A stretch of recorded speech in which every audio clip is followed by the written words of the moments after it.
Patuloy ang pagharap natin sa mga hamon ng bayan at dito sa agenda, kami ay titindig para lamang sa katotohanan at kapakanan o interes ng ating bayan. Corruption was monopolized. It was monopolized by the Marcos crony capitalists. At higit sa lahat, tinatayuan namin ang katotohanan na mula sa utos ng Diyos. God is with us sa battle rito. Sinusuri po natin ang programa at katapatan sa bayan ng mga opisyal. You were elected by the people. You were the choice of the people in whatever position you have right now, and you're supposed to represent them and what is good for the country. At gayon din ang pamamaraan at tapat at matapang na paglilingkod ng mga lider ng iba't ibang sektor ng lipunan. Yan ang komisyon. Hindi naman po yan bago.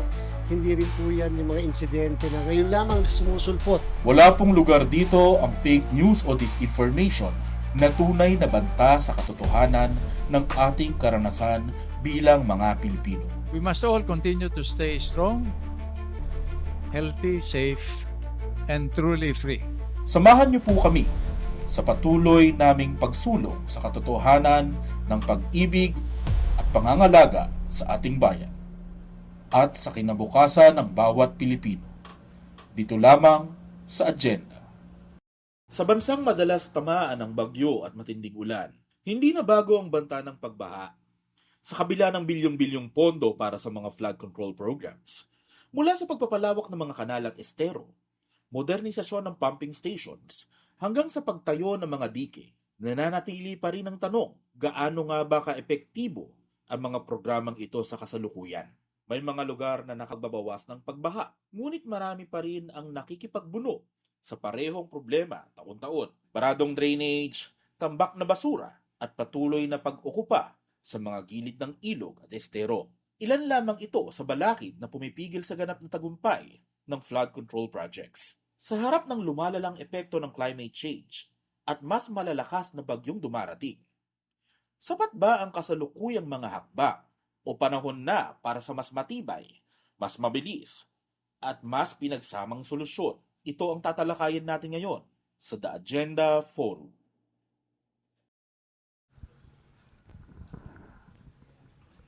When it comes to hot topics, sabi nga nila, flood control is on a roll.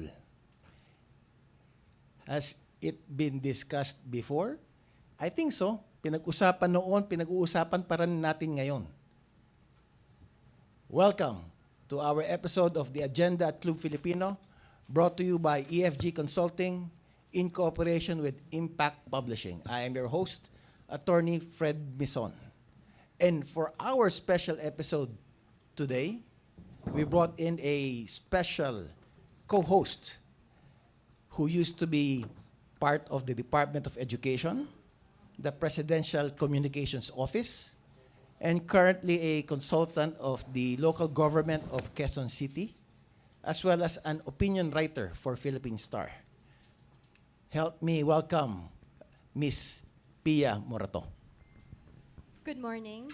Thank you, Attorney Mison, for having me here today. I am really honored to be sitting beside one of my favorite people who is a patriot in many people's eyes. And of course, he is a very important urban planner who has been advocating all his work since I was 1 year old. That's how far I can remember, right? And as he knows, I have said that I'm 50 now, and I hope that once and for all, our country listens to none other than Architect Felino Palafox. Welcome. Thank you, Attorney Fred and Pia for the affirmation, and thanks for inviting me here. Glad to be here, glad to share. We're doing this pro Deo, Patria et Terra, for God, country, and planet Earth. Thank you, sir.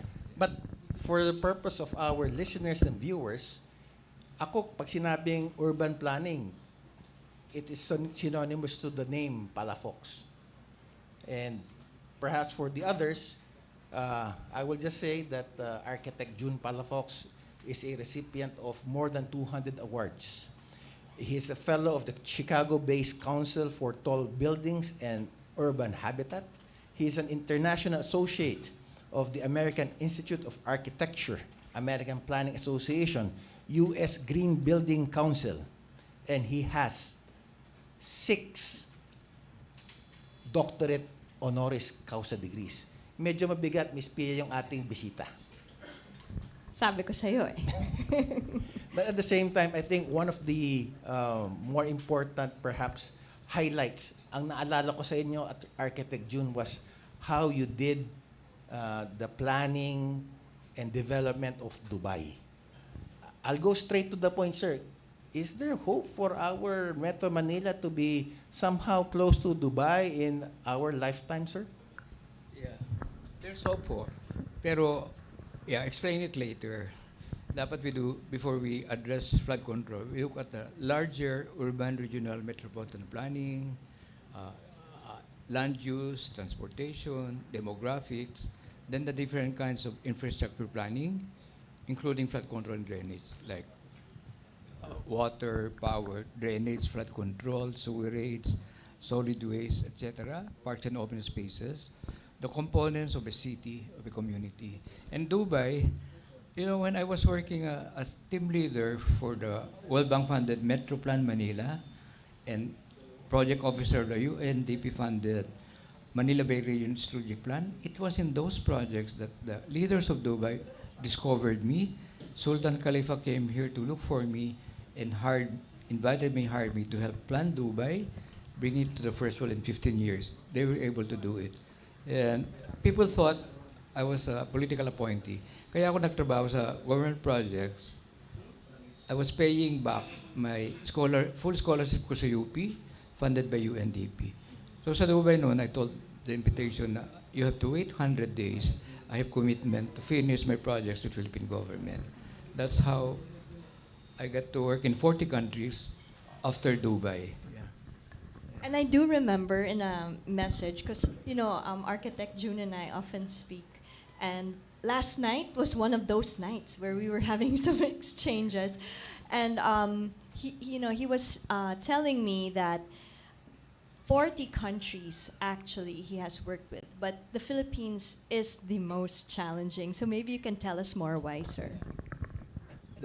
The Philippine government is the most challenging because private sector projects, they follow our designs. Like relatively recently, Rockwell, Ayala Labang, Cebu Business Park, several SMs, and so on. It get followed private sector. Maybe because it's their own money, it's their own name, it's their own reputation. And I was talking to the ambassador of United Arab Emirates yesterday. He called me. There's so many big investments from UAE, even the state visits the presidents.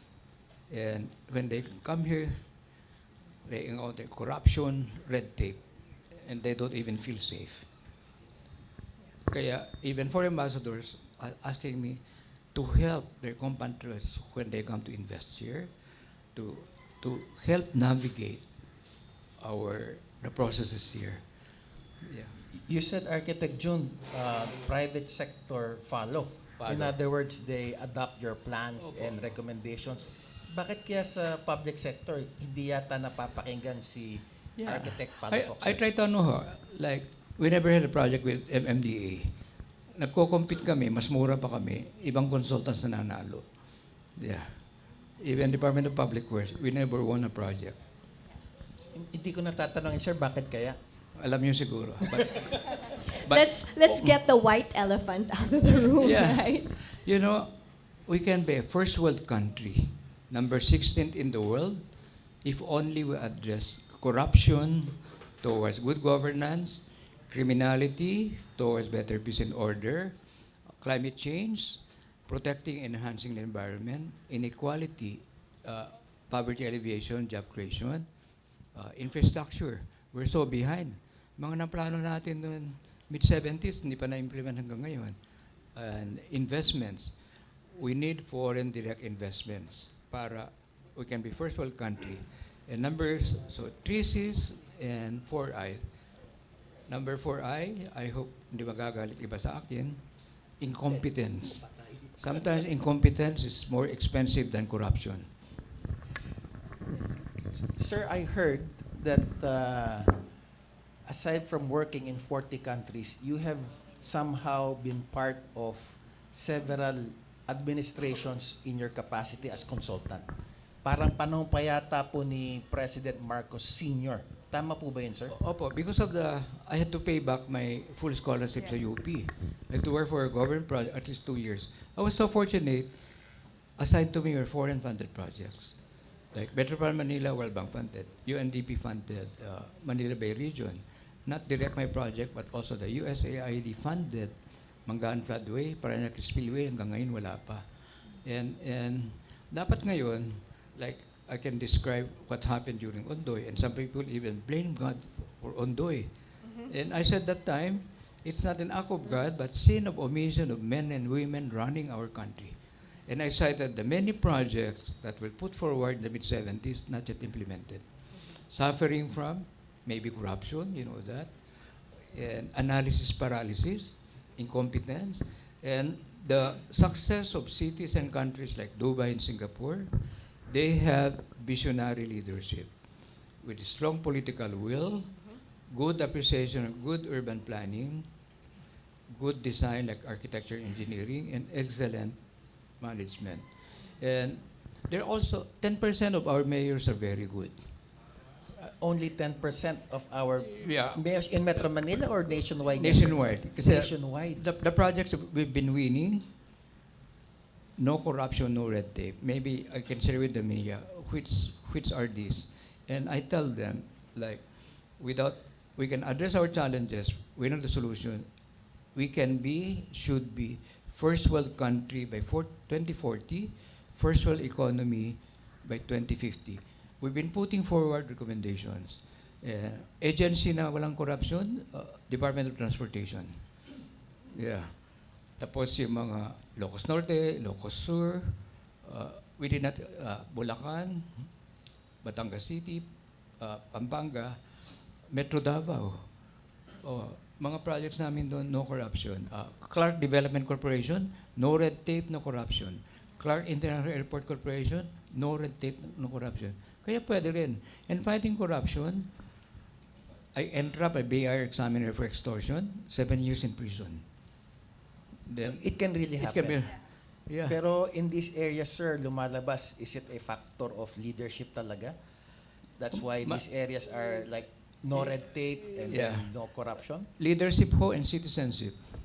Kasi if you are deep in your faith, you should not be scared to report corruption because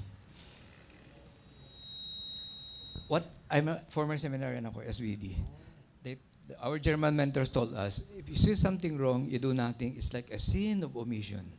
And corruption comes from 2 Latin words, cor, the heart, rapture, to break, or corrupture, breaking down together.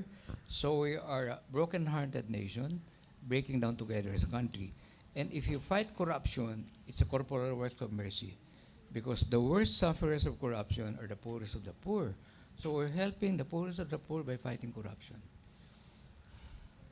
So what's like what Sir June said before? It's really sustainability plus spirituality plus nation building. Yes, ma'am. Like, we talk about protecting the environment. We walk the talk. I gave up $1 million in architect's fee for a proposed 6-star hotel because I was instructed to destroy 366 70-year-old trees. My conscience could not accept it. I returned the $1 million architect's fee. Now, that part of Subic, urban forest, the trees are still there. The trees are still there because you refuse to cut them down. Yeah. 366. 366. And people ask me, Architect Jun, how come you're so brave? And I said, if you're deep in your faith, yeah, we have Pastor Gary here. If you read the Bible, it says 366 times, do not be afraid. Do not worry. Do not be anxious. So tayong takot subog ng corruption, we are not really deep in our faith. Oh. Would you agree, Architect June, that we need some kind of spiritual Social equity, people first.